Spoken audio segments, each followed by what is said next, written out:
Got the boys in. I got Lloyd. We got J Mitch. We got Jackie Boy. He tried to jump up and he might have knocked it in. Good time. Let's go. What a start to the Monday. I mean, I'm from Lafayette. My boys will come in and say, oh, God. So me and Joe on the ground, I got Joe in the headlock.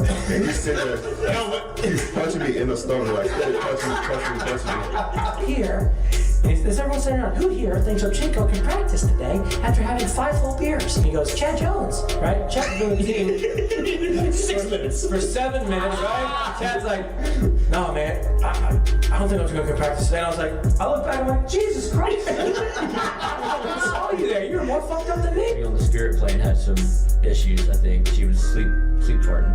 you heard her or you just thought it was her? I sat right next to her. I smelled it. Whoa. What was that? Time for the show.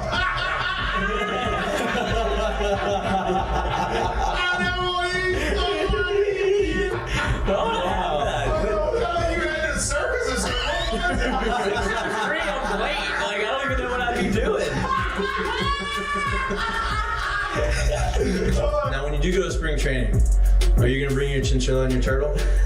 My dad tell you about it? The SEC is, God, they hate fat people. I mean, I get crushed for that. You know what I mean? It's like, come on, man. Hey, just the South, bro. You got a bunch of food down here. Like they should. Look at Lloyd. You know what, Lloyd? You're looking for a recruiting coordinator, coach. I'm here. He's like, I'll piss my pants right now. No way. We're wearing gray pants, long gray pants. He goes, I'll piss my pants right now.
Hello. Welcome back to Mik'd Up. Today is Friday, January 31st. Last day of January. It's felt like January, the month of January, has lasted like 3 months. Does it not?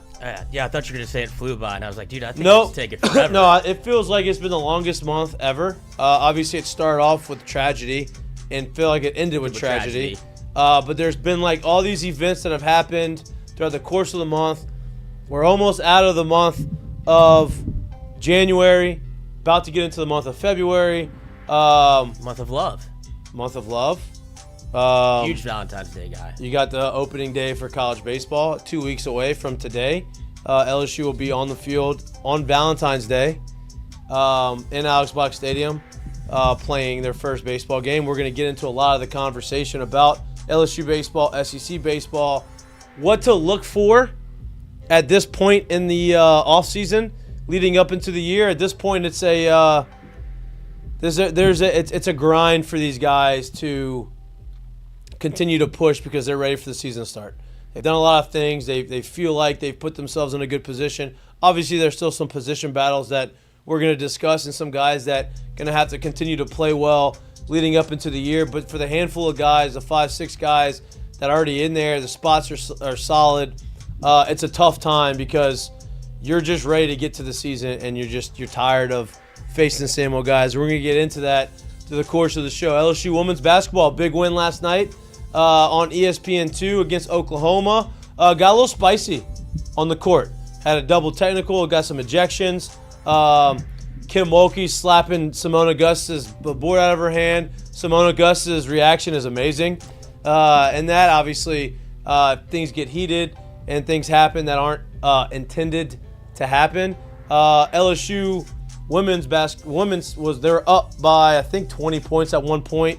Ended up losing that lead and becoming a pretty tight game at the end of the game. Up one, I think, with 30 seconds left. Michaela Williams hits a three from the top of the key, goes up by 4. Then they get a steal, up 6 in a matter of 10 seconds. They end up winning a big game and move on. There's Kim, heated, always heated. I love that though. Gotta have the energy. And look, that was unbelievable reaction. Unbelievable reaction. It could have been anything in her hand. Yeah, and that's great. And that's how you should react. Like, hey, don't get mad. Like, damn, okay. I just was in the way at that point. Like, it wasn't intended for me. But big win for them. Obviously, Joe Schwartz came on Monday, talked about how big that game was. They go ahead and win. What's that? Hero, hey. Yeah, because it could have got a little nastier. He prevented some swinging. the smack at the PMAC. Yeah, it did not happen that way. Cooler heads prevailed. Thanks to Joe. He'll be back on next week, talk about maybe the details that went into that altercation. But LSU women's basketball gets a big win. This is the first weekend that we haven't had football games in a really long time. You had the Pro Bowl games. I was about to say, that's football. Started last night, which was, I think this is what it should be. It's never going to be, we got to watch it type of thing. But at least, the guys are having fun and you get to see the personality and it keeps the Pro Bowl and you celebrate the top players in the NFL. It's just, Sam Darnold got roasted because I think he won the quarterback challenge. They're like, where the fuck was this in the playoffs? And everybody's like, well, it's because all the targets were high. He's like, you shouldn't even have participated. Yeah, that's, it's whatever. He's at the Pro Bowl. So y'all can roast me all I want. I'm at the Pro Bowl. Having a great Mai Tais. No, they're not in Hawaii anymore. I think they're in Orlando, right? This year? They got Mai Tais in Orlando. Yeah, you can get Mai Tai anywhere. That's right. LSU men's basketball plays tomorrow at the PMAC against Texas. This is the point of their schedule that lightens up a little bit. Obviously, they played the top 2 teams in the SEC back-to-back games, Alabama, Auburn. They played pretty tough against both teams. Now they get to play against Texas, who has 3 wins in the SEC in conference play. And hopefully they're able to steal a few wins and kind of put themselves back in a position to kind of make a run in the SEC tournament and see what happens after that. But it's Friday and we're excited to be here. It's Loosey Goosey Friday. We're here at Indigo, our home at indigopapers.com. Perfect place to get Lucy. Perfect place. Or get a Lucy. Lloyd, not Lloyd. Jared, how's well, you're not necessarily in Indigo, but we can make it be Indigo. We can send you some stuff. Yeah, smell-o-vision. To make it feel like you're in Indigo at our studio, back in your studio in Houston, Tejas. How you doing today? On this beautiful Friday. I didn't hear a damn word you said. You got real choppy at that point, so we have to run that back. Can we get that one more time? I said, how are we doing on this beautiful Friday? We said we can send you some gear over there so that it makes it look like you're in the Indigo Papers facility studio. Oh, yeah, that'd be beautiful. Send some of that Indigo gear over here. We finally got some paraphernalia here today. It's been raining the last couple of days. Kind of gray, kind of rainy. It's a good day today. Yeah, good day. Listen, good day to talk sports. Good day to talk baseball. Lloyd and I, LSU baseball has a scrimmage today at 2:30. Lloyd and I will be there. So getting all your mic'd up coverage. live boots on the ground. Boots on the ground, credentialed and everything. If you're watching us right now and you didn't know there's a scrimmage, go ahead and go to the scrimmage. We're gonna be there. 2:30 today. 2:30 today. Hopefully it's not raining or drizzling or doing anything. Oh, it never rains. I think it's stopped. I'm interested to go ahead and watch them play yet. In the spring training portion of spring going into the season. But a lot of people I think are concerned. And we're going to talk a little bit about this, but looking at if you've seen the games, I think there's some concern about the offense. I think there's concern about the defense behind the plate, and there's concern that why is the pitching staff dominating the hitters as much as they are? Now, there's a few things to talk about and to kind of put out there. At this point in the season, or at this point in the offseason, the pitching staff should be ahead of the hitters. The hitters is a timing, rhythm, repetition thing. And the more you're in that rhythm and the more that you're in that routine, the better you're going to be offensively. Pitching staff, their routine, they are providing the tempo and they're providing the pace of the game, right? And so they are automatically going to have the advantage. Pitching in general in baseball has the advantage, right? Now, you have some of the guys that are going to be in the lineup no matter what. There's no competition in that situation. That's Jared Jones. That's Milam. I'd imagine Braswell's probably in that. Who else? Luis Hernandez is probably one of those guys that he's either going to be behind the plate or DHing. He's probably going to be in the lineup to start the season. Dog, Pearson. Right? Larson. Those guys will be in the lineup, right? So you have a handful of 4 or 5 guys that at this point are probably working on things to get ready for the year, right? So we've talked about this a lot. Don't put too much stock into stats or results in the spring, in the fall, and in the spring. Now, freshmen and guys who are fighting for a position and to be relevant and to have an opportunity, yeah, those matter for them, right? They're still being evaluated and they're still being judged and trying to figure out where they're at. But the handful of guys and those handful of guys really make the offense go, right? Those guys are the ones that they're going to count on to drive guys in. Those are the guys that they're going to count on to hit homers. Those are the guys that they're going to count on to drive in the bulk of the runs, at least early on in the year.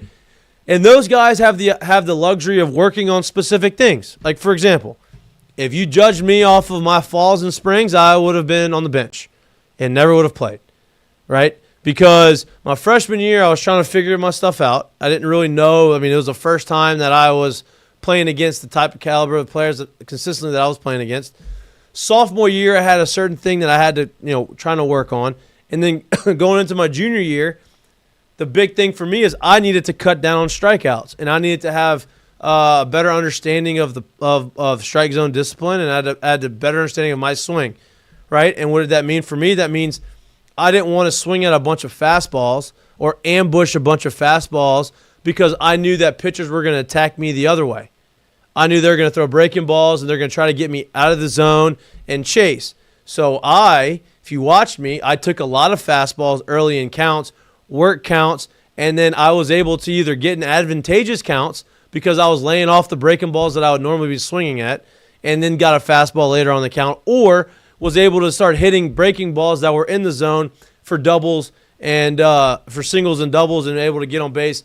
And then once the season started, I went back to my approach, and it just got everything better. So my point in saying all that is some of these guys have the luxury of working on things. And by working on things, you're not going to have maybe the results or the explosive results that you may have had you not done that, right? Jared Jones, another example. Last year was working on the breaking ball. Everybody was concerned that he wasn't having a good fall in spring, and he was just fine during the year. So I wanted to point that out because, it's getting close to the season. Everybody wants to kind of look at it, and the conversation's starting to ramp up about LSU baseball. Be careful about jumping to conclusions on guys that are good or not good, right? Some of these freshmen, obviously these younger guys, they still need to make a jump, but don't put too much stock into the results. Jay, what do you feel about that? I mean, I agree with a whole lot of that stuff too, but people also got to understand, like, today's a different day. It's not the same as it was 5 years ago, and it damn sure ain't the same as it was 10 years ago. Now, what I mean by that, there's a certain pitching machine called an eye pitch these days, right? I believe that LSU has one. They may have more than one. Hell, they may not even have one. I'm not exactly sure. I don't know that for a fact. But I do know that that machine has become super relevant with a lot of teams around baseball and in the SEC. So much so that some teams travel with them. Now, this machine gives you the ability to get the spin rate, the ride, the rise, all of this stuff. You get all that stuff. All those analytical numbers that you get off of pitchers, you can literally implement this into the machine and have the machine throw that pitch.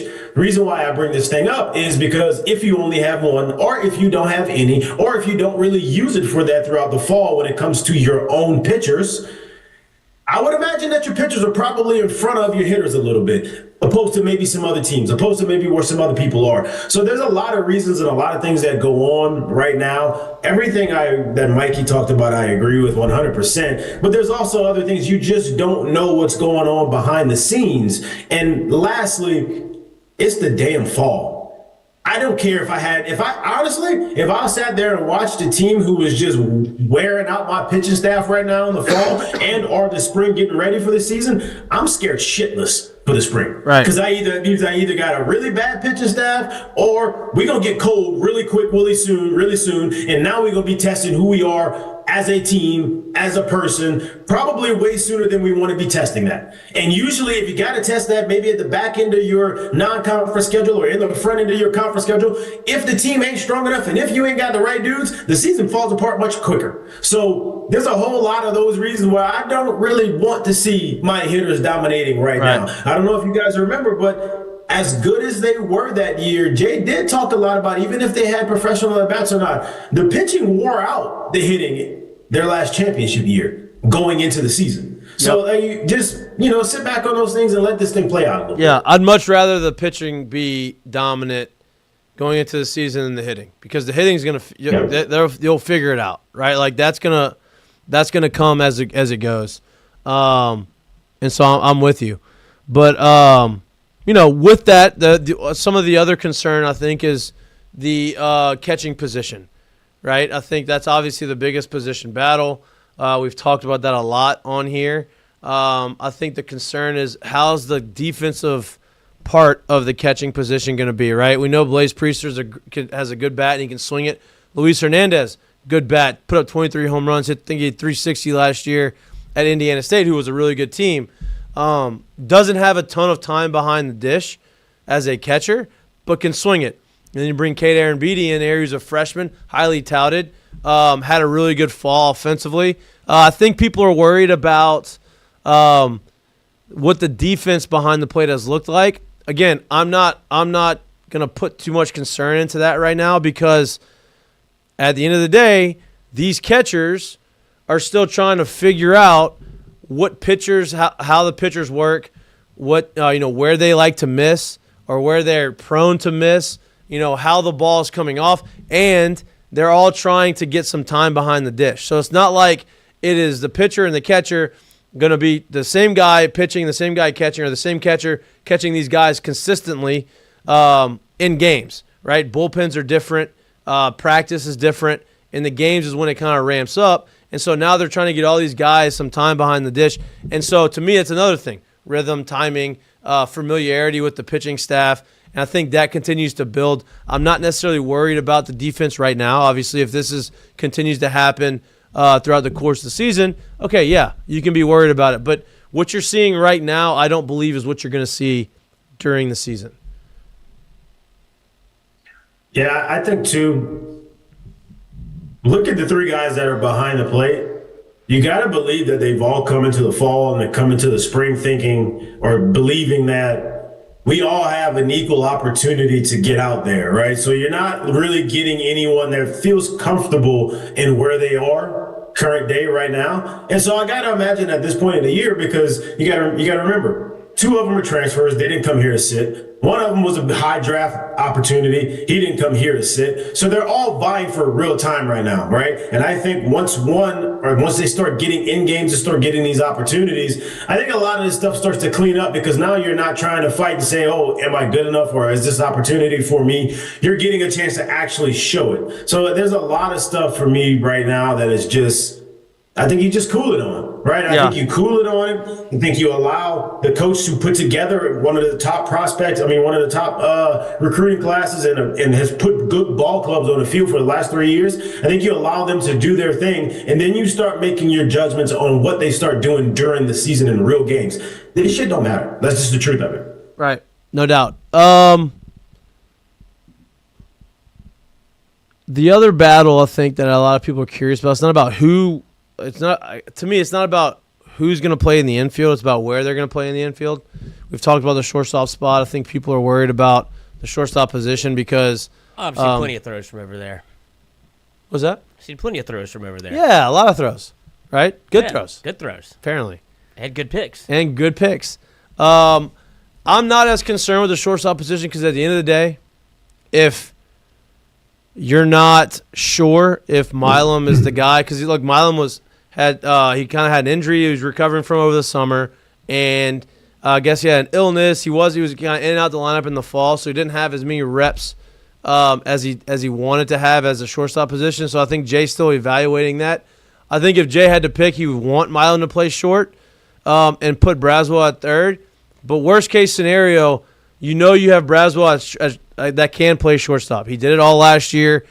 Beginning of the year, had some bumps in the road. End of the year looked a lot better in the shortstop position. The range going left to right obviously is kind of what gives him issues. People think he doesn't have a good arm. I think he has a good arm. I think it's more about him being able to get his feet underneath him and get behind it. So I'm not as concerned with the position because I know you have that guy who is serviceable as a shortstop. Now, what's the third base spot look like, right? Like, who's better? I think the conversation is who's better at third base and who's better at shortstop. Because if both of them are kind of neck and neck at short, I don't believe both of them profile the same at third. I think Braswell profiles better than Milam at third base. And then, so if they're even, I think Milam plays shortstop. But, who knows? I think that's still unfolding. What do y'all feel about that? I really think this team is built off of I don't know too much about their ability to actually pick it and throw it on the defense. I don't know how good they're going to be, but I think that also says a ton about them as players in terms of that part has not been spoken about a lot. So I do think that this team is going to be built off of how dominant and how well they can pitch it on the mound. And then how much they can bang on offense. I do think that's going to be a big part of what they do. So, just my gut right here, I don't really have stats. I don't really have anything on it for me to say this, why I'm saying what I'm saying. But I do think you're going to see a lot of defense that is not necessarily their strong point. I do think you're going to see him trying to find guys who can get it done. Yeah. But I think they're going to live heavily off of being able to strike hitters out, being able to get clutch outs, and having to swing their way out of things. I feel like that's what they're going to do this year. And I think their defense is going to get better as the season goes on, right? I think, Aaron Beatty is going to get more experience behind the plate. If Milam's a shortstop, I think he's going to have more experience and feel more comfortable playing that position. But what I do think, and, we can both talk about this, LSU, from whenever we were there on, outfield-wise, has always been extremely talented and extremely good, right? When we were there, we had 3 center fielders starting in the outfield. Then you left, and we continued to have athletic center fielders playing all spots in the outfield. Then you had Stevenson comes in, and Stevenson, you had Laird, you had Foster was out there. You had all 3 guys in the outfield could all 3 play center field. That was kind of what, and the outfield was as legit as could possibly be, right? I feel like over the last few years you haven't had the ability to have those many guys, those types of athletes out there. It feels like they are getting back to that. They have more athletic players. They have guys out there that have experience. You bring in the kid from Auburn who is as good as any defensively as a center fielder, can go out and get it. So I think from what you're maybe not going to see early on defensively in the infield, I think you're going to see that in the outfield. Yeah, definitely. I think the outfield is probably one of their stronger parts. Some of their most experience, if you will, on the team. Yeah, I think this will be kind of the stronger part, and they understand what's going on in the league and obviously playing in this place. So I do think that's going to be one of the stronger parts, but we still don't know exactly who the three will be. We don't really know who maybe even the four will be. There's a lot of stuff they're going to be figuring out early on in the season. A lot of stuff they're going to be putting together, and you're hoping that they can put these lineups, these situations, all these things together quicker than later, and that's kind of what the game of is going to be for Jay. But that's where they are right now. This is literally a team where there's enough talent, there's a lot going on, but it's hard to sit here and say, hey, here's the top 11. Right? You damn sure can't say here's the 9. It's hard to say here's the top 11. So there's probably a good 14 to 15 guys that Jay truly wants to look at and get in game situation. And now it's how quickly can we get him in game situation? How much can we get him in there? And at bats we can get him. And how close can I get to making a decision on, hey, here's my top basically 12, if you will. Yeah. When it comes to the outfield, which I were just hitting on, it does seem like a position of strength. A lot of Derek Curiel talk out there. I'm glad you brought that up. And I don't know if it's been a lot of positivity. Obviously, D1 Baseball ranks him the top freshman of the year in the conference in the SEC. As utility, which was a wild. I guess, is it utility if it's left, center, or right? Does that count? I thought they just had OF. I thought it was just outfield. I don't think they pick a center fielder, left fielder, right fielder. I thought they only just picked outfilders, but maybe not. I guess would that count as DH? If that's where they would have put it, because I wouldn't see him playing anything other than outfield. But regardless, do you think that helps or hurts him going into the year from either a viewing perspective or a confidence perspective? Well, look, I think confidence, like, hey, getting this any type of publicity like that and getting this type of hype, I think that's always a good thing, confidence-wise. Now, especially when you haven't even done it in the league yet. Exactly. Now, is that confidence gonna is it going to be overconfidence where you think that it's going to be easy? Because that ain't going to happen, right? It's going to be tough. Like, you got to go out and earn that, right? Or is it going to say, okay, I got to go out and work even harder to go and attain what everybody thinks that I can attain?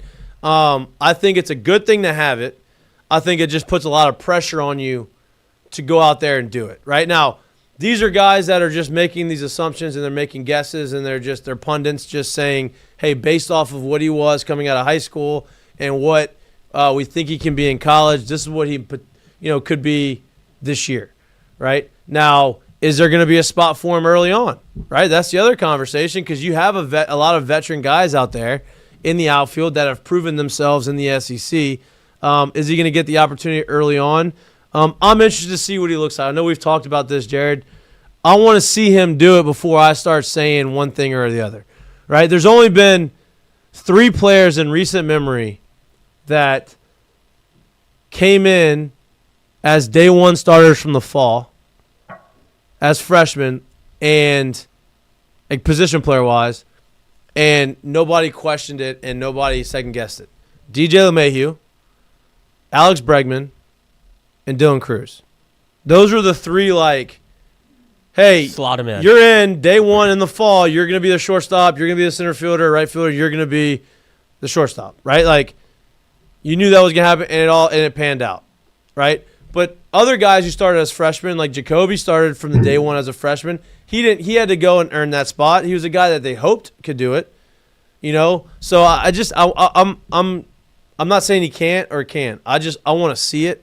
And I want to see him out there. That's why I'm excited to go today. I want to see him move around. I don't care if he goes over 4 with 3 strikeouts today. I just want to see if it looks. I just want to see what he looks like. Yeah.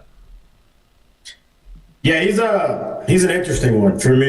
And I've alluded to it before on the show, so it's not like the first time I've talked about it. I don't even know if I got a chance to see the kid at the first pitch banquet. So please understand that any and everything I'm saying is not off of me seeing him swing. It's not off of me seeing him run. It's not off of me sizing him up. None of that stuff. It is off of my knowledge of how Jay has treated his outfield in the past. It's off of my knowledge of the production that he's got from the outfielders on this roster and what they've also done in this league in the past. And also from, look, we're not really at the spot of like positionless and or like slot you in wherever in the lineup baseball and it kind of works in the winning formula. That's not really a thing with teams that like win, right? And so when I look at him and I just think like I'm thinking three names. I'm just gonna throw these three names because I would, if I had to guess off the top of my head, they may have the most amount of SEC at bats and on this team. But if you go Pearson, you go Larson, and you go Stanfield, like that's just three names. Those guys have a ton of at-bats. So you're basically telling me for Curiel to get in the lineup and have 150, 150, 200 at-bats, one of them three dudes probably ain't going to have that. Okay, that's not the only three that we're talking about that's in that outfield. Next, we're going to sit here and we're going to talk about Milam. We're going to talk about the ability for Braswell to do it. And we're also going to talk about Dickinson. Those three guys, if I had to guess, they're going to have 100 to 150, 150 to 200 at-bats plus.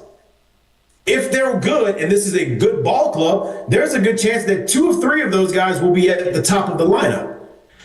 I personally, just off of, from what I've heard, just off of from literally looking at what they have him listed as, tell me a world where you see a 180-pound, 190-pound freshman that's going to hit, I don't know, maybe in the middle of your order and stick in the outfield in those situations all year. There hasn't really happened. I'm not saying he can't be the first. I'm just so curious to see what's going to happen because we've heard so much buzz about how good of a ball player he is. I want to know how are they going to do it? That's what I want. I'm not saying I don't know if he's going to do it early on, right? Like, I mean, I didn't play until the third week of the SEC, and the only reason that's what I'm saying. I don't care about it early on. That's why I brought up the amount of at bats. Yeah. Because to get to 150 to 200 plus at bats, you have to play the majority of the year, whether it's all in the beginning or all in the back end. Right. You got to play the majority of the year. Right, and so I think that for him, if he continues to take advantage of or takes advantage of opportunities, right? The only reason I got an opportunity to play is because Chad Jones went to play football. And I played well and I was able to get in there. So, you look at the veteran outfielders they have and the guys that have at-bats, I think he's kind of in a similar spot where, hey, you have a bunch of guys that have proven themselves and are going to get the first try of this thing, right? Unless you do one of two things. Do something extraordinary and like leading up into the season, the beginning of the season, that where they can't help but put you in there, or when something happens, either this guy goes down or maybe gets off to a slow start and you get a couple spot starts, you play well and you force your way in there, right? So I'm not saying I'm with you, Jay. I'm not saying he can't do it or he won't do it. I'm just saying I want to see it because it's a hard league and it's getting harder and harder every year because of the talent that's coming into the SEC. So I want to see him do it and not be relied on to do it, if that makes sense, right? Like, hey, you could go ahead. No, finish what you're saying. Go ahead. Like, hey, like for me, the best case scenario is the offense is playing really well, and there may be one spot out there in the outfield that you can get him some at bats in, and you put him in there and you slide him in there, and he's not a guy that you say, okay, you got to go. That was the best thing that happened to me. I slid into the 7-8 hole, and the offense was killing it, and all I needed to do was put something in the bucket every day. Go play good defense, get a hit here, drive a guy in there, and do that over, time and time again, and all of a sudden you start building up, and now you build some more confidence. Ideally, that would be the situation. Not, hey, you're going to start off the leadoff spot or to be at 2-hole, and we need you to hit 350. And maybe he is that guy. I don't know. I'm not sitting here saying he's not, bro. Like if you ask me, they got a roster full of that guy. You know what I mean? Like that's how I feel about it. And go win a national championship. I'm not saying anything bad about the kid. I don't know the kid. I just want to see it happen. Like I'm literally, like I said, I'm the outsider, not in the building, not in those conversations, not literally writing the lineup, not watching them take every at bat, not watching them throw every ball, and I'm literally getting a good look and an educated look on how Jay has run his teams in the past. And what I've seen through the history of this league and what I know about baseball in itself anyway. So like those things alone for me, when I look at this roster, doesn't show him having the inside route to being the dude. But if he is that dude, let me see it. But like I said, there's 3 guys already that I know is going to sit at the top. So when you factor stuff like that in, does it bother Curiel that maybe opening day or whenever he gets his shot, it's in the 7 hole? I don't know that. I don't know the kid. I don't know anything about him as a person.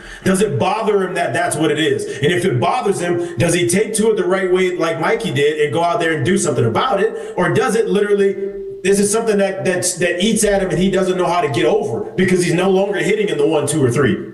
Does he hit the 1, 2, or 3 to start the year? I don't know. That's all I'm saying is when I think about him in itself is like, I've heard nothing but good things about him. Absolutely really good things about him.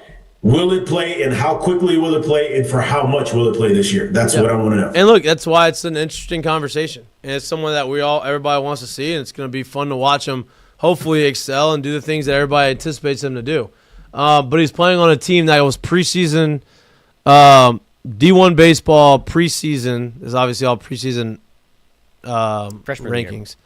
Well, freshman of the year for him, but he's playing on a team that is projected to finish, according to D1 baseball, second in the SEC behind Texas A&M, right? So that's a talented team, right? Obviously, if you're preseason top 3, you're projected to finish in the SEC, the top 2 in the SEC. Very, very talented team. So. It's going to be interesting to see kind of where he fits in that situation. Lloyd, just for shits and giggles, Lloyd, where did that freshman team that Dylan Cruz played on, where did they finish that year? You know? No, I don't know. I was actually looking at Dylan Cruz's numbers from that year, his freshman year, and he had like 340 with 18 homers, if that helps. Well, right, but that's the only thing I looked at. I know, but where did they finish at? Where did they finish? That's what I'm asking. I know what he did this year. And once again, he was the guy that came in. As soon as they got him to campus, it was a pencil him in the top of the lineup. He's playing. I haven't heard that about Curiel. I heard everything that he was a great prospect coming in. They were surprised he made it to campus, but it was never, or at least from what I heard, it was hey, I'm just letting you know right now, he will be a top 3 hitter on the team, and he will be starting day 1. I haven't heard that about him. That's all I'm saying. That was the year that I believe was it Paul's last year or second? Yeah, it was last year. That's when they went to Oregon and got 2 wins. They swept the NCAA regional. They went to Oregon. That's when Dylan Cruz waved bye-bye to the crowd in right field. And then they went to Tennessee and immediately lost 2 in a row. Oh, yeah, I tried the Supers. Yeah. I know, but I'm asking where they finish in the SEC because I'm just talking about how Mike's bringing up where. I does not have where they. I was just looking at the schedule. They finished 13 and 17 in conference. There you go. Okay, so that's all I'm saying. 13 and 17 in conference isn't going to get you second in the league. No. So if that guy was hitting at that spot on that team and we knew it from day 1, that's the kind of team that they ended up having at the end of the year. That's all I'm saying. Yeah. It's so damn hard to be the selected freshman coming in to a good SEC club that's supposed to be at the top of the league, and you end up being that. Yeah, and I think that team, and you end up being that. The 3 guys happen a lot. The 3 guys that I mentioned as far as day 1 is going to start. DJ goes with a similar team. Hey, 2007 they were not good. Y'all were not good, right? So 2008. DJ, that was his freshman year. DJ showed up. Yeah, okay. Yeah, we were not good for 3/4 of the season. Yeah, 100%. That's my point. So, going into the year, it wasn't like, oh, we're supposed to be – we had talent, but, we don't know what's going to happen. He started as a freshman. Not just that, too. No. You got to remember, we brought in the #1 recruiting class, but we were also 3 games above 500 the year before. Right. So nobody expected us to go do that. Right, exactly. So you have him there, right? And then you gave the example with Dylan Cruz. The only example out of those 3 that the team was supposed to be good on our stacked team, was when Bregman got there. And that was the one example of like, hey, the team is good. They weren't going to go make this super run, which they did. They had arguably one of the better teams in LSU history, and he was going to be there and be the middle lineup as a shortstop. But that, to your point, that does not happen often. Like, that was one time in recent memory that it was not saying that a freshman hasn't done it, but expected to do it as when you walk in. And once again, you got to reiterate this point. As soon as Bregman stepped on campus, as soon as DJ stepped on campus, as soon as Cruz stepped on campus, it was literally pencil him in to the 1, 2, or 3, and he gonna be there for 56. I haven't heard that about Curiel. That's all I'm saying. Like nothing else. And nothing bad about it. It's just it's a hard and I hope that he ends up. You look up and he is a freshman of the year because that's gonna be great for the team. Great for the team. Yep. Yeah, it's just been a lot of hype, and it's not just coming from D1 baseball or pundits or stuff. It's come from Jay, who had the quote that's like, he's got the innate ability to, if it goes off the rails, it gets back on the rails very quickly. And that's good. And that's what he was saying. It's like it's just that's great. Yeah, he's just a good baseball player. Right, and that's great. And then you had, I believe it was Guidry came out and said, like they were talking about, people that have impressed you on the team, what have you. And he's like, to be honest, it's been Curiel, and you heard Aitchison say the same thing. Where it's like takes professional at bat. Right, and that's I'll ask this too. As far as for like the coaching side of this thing too, like respectfully, like I hear Jay, but you also got to remember, once again, this is a kid that was a highly touted player. You got to imagine in this day and age, that coach for a kid like that and what the NIL and the transfer portal is today, bro, I'm singing your name from the rooftops because I don't want you to fucking leave. Yeah. Straight up.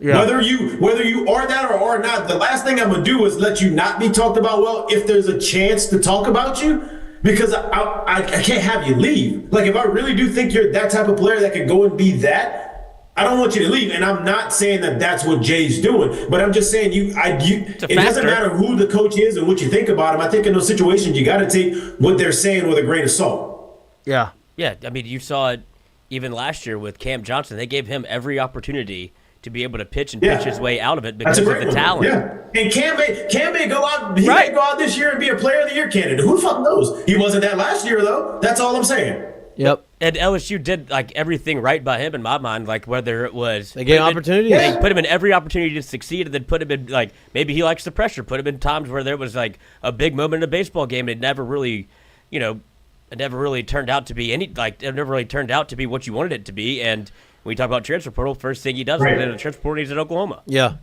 right. On a side note, breaking news. Saints plan to meet with Eagles offensive coordinator Kellen Moore after Super Bowl. Strong sign he's the top candidate.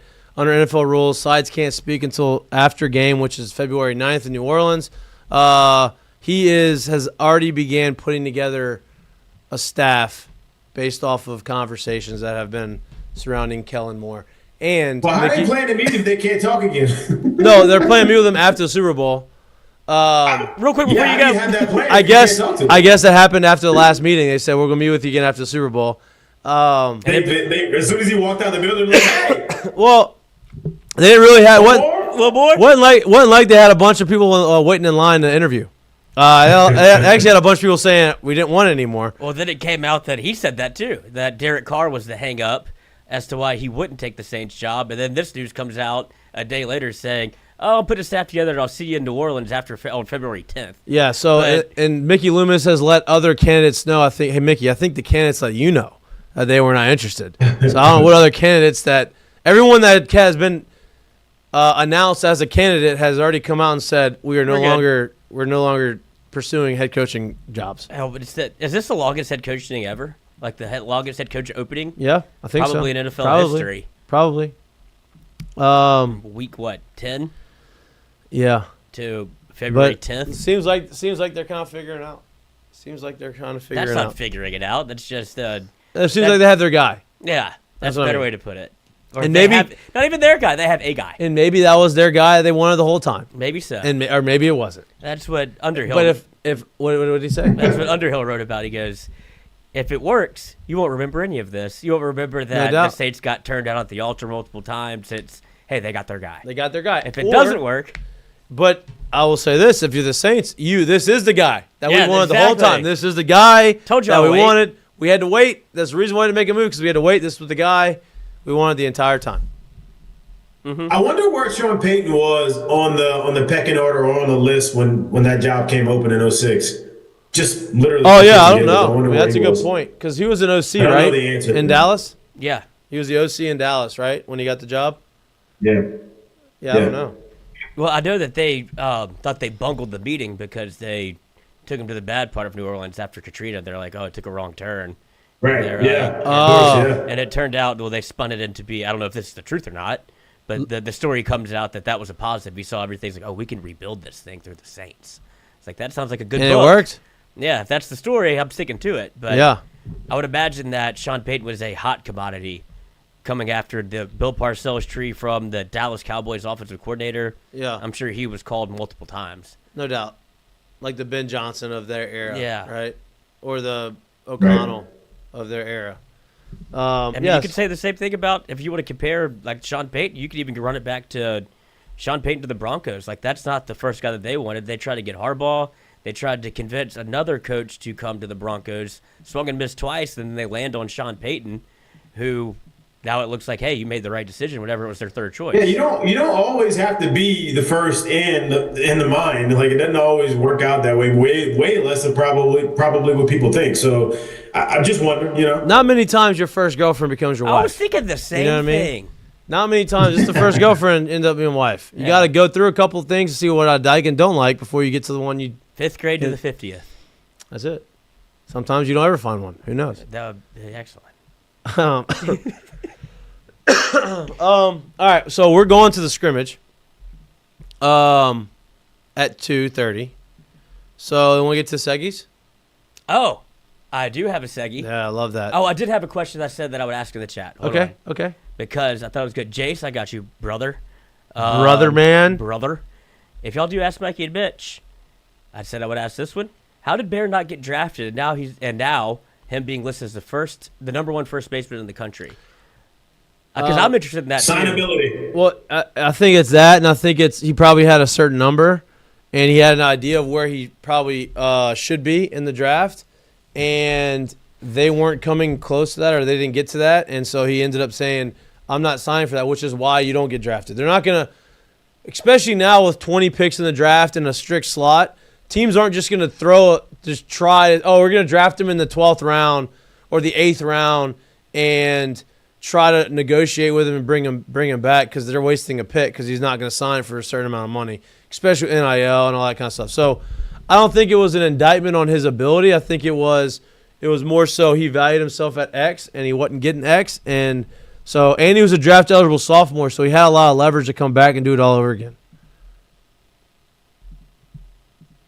Yeah. I mean, that all kind of just comes down to signability, but you said it right. You never know what the number was. You never know where he actually saw himself. He had the ability to come back another year and still have leverage, which is huge. Being a draft-eligible sophomore, can come back your junior year and technically can still come back for your senior year. Helps you a lot to sit here and say, I don't just have to take whatever deal you give me, which is not the one he obviously wanted as a draft-eligible sophomore. So his signability, I think, was huge into playing why he came back, because he just didn't get the offer he wanted.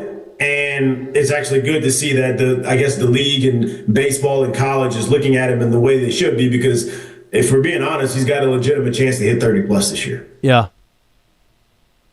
Agreed. All right, Lloyd, your time to shine.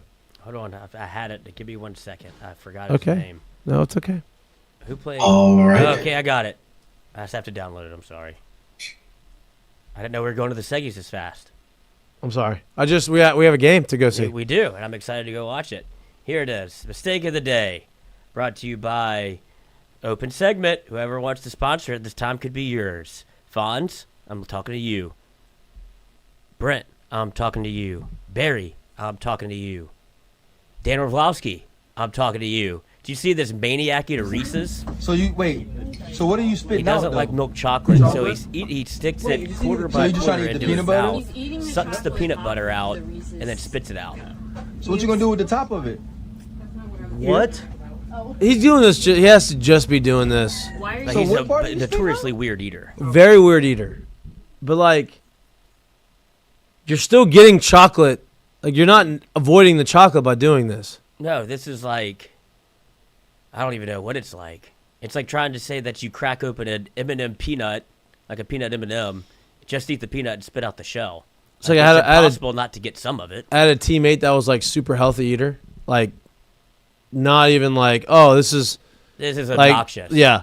Where he liked pizza, but he knew he couldn't eat pizza, so he'd eat it, chew it, spit it out. So you'd get like the feeling of him eating pizza. That's an eating disorder? But he wouldn't throw it up. It was just he would eat. He just like, damn, I kind of want, like, it smells good to relinquish my craving. I'm going to take a bite of this pizza. I'm going to eat it, and I'm going to chew it, and I'm going to spit it out. It is called CHSP, chew and spit disorder. Yeah, but he doesn't do that for everything. It's just chew and spit disorder. That sounds like a hell of a weekend. It's not like he's doing it to like. You got to pay extra for that. He's just doing it for the pizza. Yeah. I mean, I've seen people take off the toppings. Is that like soaking? Yeah, it is. Get somebody to bounce on the bed You for move him. the bed. Yeah. Stop. Help me chew this. Oh man, that is a mistake of the day. That is bad. I feel like you still get some of the bad though if you get like the taste. No, you do get a little bit. You get some of the grease, and you get like, but it's not. It's not the whole thing. It's not the whole thing. It might be. It's a nice hack. You're doing enough to get. I think maybe the. I'll try it. I don't know if it's gonna do it for me. I gotta go to a real. I haven't had pizza in a minute now. Me either, but I'm gonna have to go to a real cut after this sickness. I haven't been in the gym at 45 in a week. Yeah.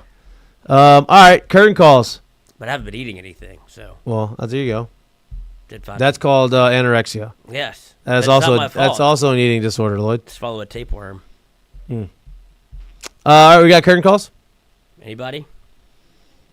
You don't have one? Mm-mm. I don't really have one either. Outside of, I guess the mistake of the, I don't know if that would be a mistake of the day, or of Chris Canty saying that Joe Burrow's not an elite quarterback. It's a pretty hot take. Yeah, that is a mistake of the day. Would you call Cam Newton a curtain call or mistake of the day? Cam Newton? Cam recruiting. But Cam was for Joe Burrow. No, I'm saying what he said, that he would rather win the MVP than the Super Bowl. I mean, I understand why he said it. Because that's what happened. Right. Like, but I understand, like, I don't know. I mean, I'd rather win a Super Bowl. I understand what he said, yeah. But then you also get to understand why someone as talented as him only played the 10 or 11 years. And I say only played as if like that's not a long time. It's a long ass time. And guess what? Cam is one of the best to do it in his prime. But it's like almost if that mindset was more of a team instead of an I, then you see Cam Newton. And I feel like you see Cam Newton play 15 to 18 years as opposed to 10 to 11. That's just me. Cam never got the appropriate whistle that he deserved in my mind. Go back to the first game of the year after the Super Bowl against Denver where he gets absolutely walloped. No penalties ever on Cam because he's too big. Can't call him. You're right. I mean, he doesn't get it. Honestly, Joe doesn't get a lot of penalties called on him either. No, because he's too tough. And that's bullshit. Nah, Cam's different though. I actually heard them talking about this, and I feel like I've been saying this for the past 10 years, bro. Like, Cam is literally, so I give y'all a little story real quick before we go. And I think I've told this to y'all, but it's for anyone who's listening. I remember my freshman year at LSU, we go to Florida and we got whopped at Florida, right? But that was, if everybody remembers it, that was still Chris Leak's last year. Now, I grew up playing NCAA football. Chris Leak was obviously the player that would be, before NIL, you knew who the quarterback was for Florida at the time, even though they couldn't put his name. All of his attributes and his skin tone, all of that was right? So I knew what he looked like. I knew what he was supposed to be. He was a little dude. So I remember running a route, going out there in warm-ups. I ran a route, and I made sure to take the long way around because I wanted to see what the hell Chris Leak looked like. Now, I knew what Tebow looked like. Me and Tebow were on a visit together to LSU, so I already knew what that was. And the Tebow mania was real at this time because this was in October. You know, we're a month and a half into the season. It's that thing, right? So the Tebow mania is real. They're going by it. It's the two quarterback system. All that shit's going on. I remember running to the other side of the field, and I saw Chris Lee warming up. I remember seeing him years later in New Orleans when I had a high school teammate of mine, Tyra Walker, who was playing for the Saints, and they were playing the Panthers. And I go to that game, and I'm sitting there, and I'm like, Cam is still the biggest fucking dude on the field. Yeah. Why is he so big? So, like, that's how large that man is, and I don't think people like really understand that. I actually heard him talking about it on TV the other day, and I'm like, man, I've been saying that shit for 10 plus years, man. Biggest dude, I feel like that's the biggest dude I've ever seen, like, on a football field. And you're 100% right, Lloyd. The calls that he would not get, it was almost like Hack a Shaq, right? Mm-hmm. Like Shaq would not get the calls. You can sit here and you can say anybody else, oh, they don't get calls either. No. Shaq was different and Cam was different. Yeah. Facts. We have one more question real quick from our guy, Canes Cats Heat, who is trying to putting more expectations on Curiel, saying, ask him, do you think Derek Curiel will finish with similar stats as Daniel Cuvette and Drew Burress? Drew Burress was the freshman of the year last year for Georgia Tech, and Daniel Cuvette, I'm trying to make him apparently from Louisiana, was with the Canes last year, 24 home runs, 75 RBI. Yeah, that's I'm not going to say yes because that is a I don't think Curiel's game is homers right now. I think that's not his game. I think he's a professional hitter. He's going to get a bunch of hits, maybe a high average, but I can't. I mean, those are obnoxious numbers as a freshman for any age. Yeah, I think that I'm with you on that. I think the high average is possible from everything I've heard about him. I'd be shocked if he hit 10 plus homers from everything I've heard about him. But if he's at the top of his game, I do think he's an impact player. It's just in a different way. Yeah, for sure. Burris is only 5'9", 180. Yeah. And he hit 20. You ever seen Georgia Tech too? By the way, I'm not. Look, he's hit homers in more places than Georgia Tech. So please don't mistake it. But it's a great place. It's a great place to hit. Yeah. Yeah. All right, curtain calls. I'm gonna do this one for the show. I've got my curtain call. Okay. So our guy Paul Skeens, not known for being the most animated person in the world. Obviously, he won Rookie of the Year, and he hit the cool. And Livy did all the exciting things for him because he was not showing the excitement. It goes on the Seth Meyers late night show 2 days ago, and he, Seth Meyers bringing that up, and they're talking, and so curtain call is just to Paul and baseball, I guess, right? Because we talked about baseball didn't really have this guy that they're promoting. Did he do a good job on the show? I didn't watch the whole thing. I just saw some clips. Very Paul Skeens-like. He wasn't, stoic. He was stoic. Yeah, he was very stoic. He didn't show much emotion. But shout out curtain call Paul Skeens. Pretty cool to get to do those type of stuff. Obviously, quickly becoming the face of Major League Baseball. Is he on the cover? Yep. I got a curtain call too. Cover. I got one here. Before Lloyd goes, I give Lloyd a little time, a little buffer to actually cue this thing up and pull it up. But I was pretty sure that Bill Belichick left the New England area and there was no longer that, so you wouldn't just get that out of the media there anymore. But apparently either him and or his spirit child and or pieces of his spirit is still there because Joe Mazzulla coaches the Boston Celtics, and there is a lot of similarities in how he goes about a press conference, and you'll see it in this clip right here. So I wanted to bring this up because I thought it was funny as hell, and I think it's a little much, but it is what it is. And obviously Bill, whether he wants to say it or not, probably had a little bit of influence on his life. Hold on, you said it. I can't play it because it's in my email. So. That's how I send it to you every time. I know, but then I go and find it on, because it downloads just the JPEG and not the video. Hold on, I got it. He got it. He found it on social media. You can find it. It's not. Nobody deleted it. I've got you. Here we go. What did you see in the 5-second violation? Yep. What did you see? Oh no. What's that? Turn off the TV on accident. I don't know. All right. Here he is. Yep. What did you see on it? Like, yes. You saw this 5 seconds. Sure.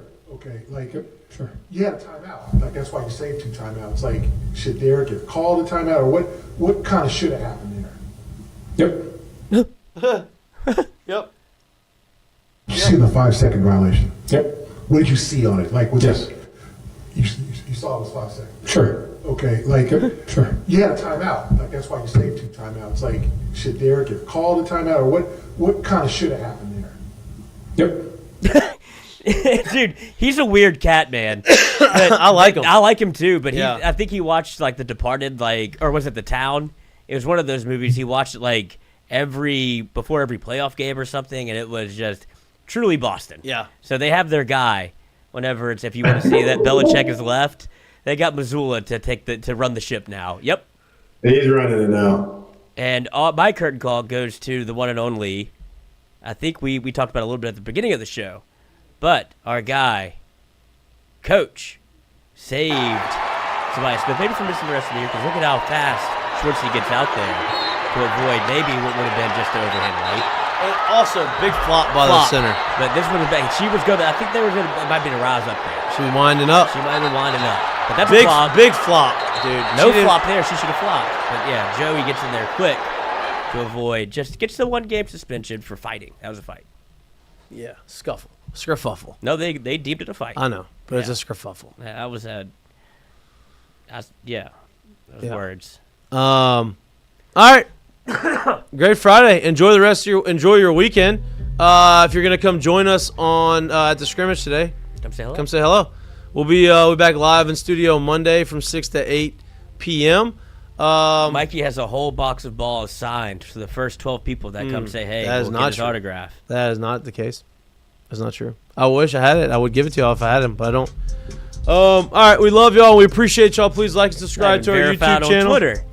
Huh? I'm not anymore. Yeah. Took it away from me. I earned that thing too. That was OG verification. No more, and everybody can get it. Yep. You know, Pay your don't love $5. it. Pay it, you get it. I ain't paying it. Earn it. Please like and subscribe to our YouTube channel if you don't like watching us, but you like listening to us or anywhere you get your pods. We appreciate the support. We'll be back on Monday. Enjoy your weekend. Peace.